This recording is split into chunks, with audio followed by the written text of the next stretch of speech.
Generalidades de la educación. Acá esto se basa sobre hacer un análisis de los acontecimientos más importantes que han marcado el desarrollo de la educación hasta nuestros tiempos. Su objetivo es comprender el proceso de los hechos que se dan en una época determinada. Una definición más concreta sería que estudia todo fenómeno humano desde la perspectiva histórica. La definición de historia es que proviene del griego, que es conocido como el conocimiento adquirido mediante la investigación.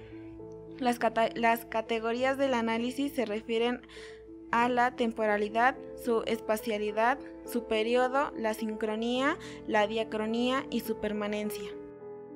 La educación en el antiguo Egipto. Esta se dividía en tres: en el reino antiguo, como ya lo había mencionado, medio y nuevo.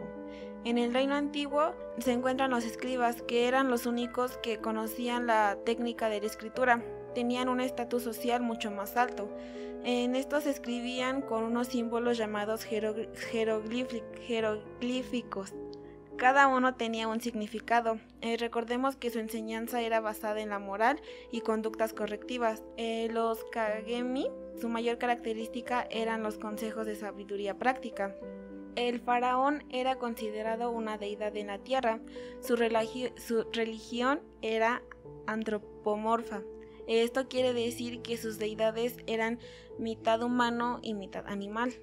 Los sacerdotes y funcionarios del faraón constituían a la nobleza. La educación se basa en la obediencia, su aprendizaje era memorístico y sus trabajos eran la ganadería, agricultura y herrería. En el Reino Medio, la educación era más institucionalista. Aparece como una institución ya bien consolidada. La biblioteca era llamada Casa de la Educación y la escuela Casa. Las enseñanzas se daban en la primera infancia, quiere decir que acá la enseñanza las enseñaban por parte de la familia. Hay una separación entre la escuela y la familia y se vuelve pública. Aquí los jóvenes tienen a alguien para que se encargue de la educación. Aquí se hace un debate sobre si la educación debe ser permisiva o severa.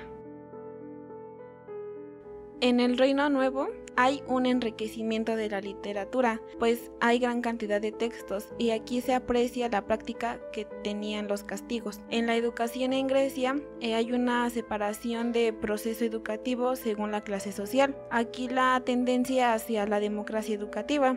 Cada ciudad tenía su propio estado y se identificaba mediante la religión y su lengua. La educación arcaica estaba basada sobre la jerarquización, que era para los élites, grupos gobernantes, y aquí las clases bajas no recibían ninguna educación. En la educación clásica, especialmente en la ciudad de Atenas, se promulgó una serie de leyes sobre la educación. Para los pobres, su enseñanza era mediante un oficio, y para los ricos era la música y la equitación. Hacia el siglo VI a.C. surgió en Grecia la escuela del alfabeto, y esta fue la primera escuela pública.